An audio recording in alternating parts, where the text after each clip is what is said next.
Hello everyone, in this video I'm going to show you how to get more storage in Google Drive. So in this video, for you to get more storage in your Google Drive, you have to make sure you delete all unnecessary files in your drive. For example, let's see, in my drive I have a lot of files in my drive storage which can consume more of my Google Drive storage. You can see here I have about a lot of them.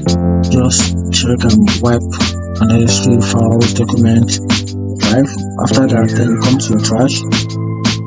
And also all the deleted files you delete from your Google from your drive, they all move down to trash and stay stored there for a few amounts of weeks, months, depends on the durations of the trash lifespan.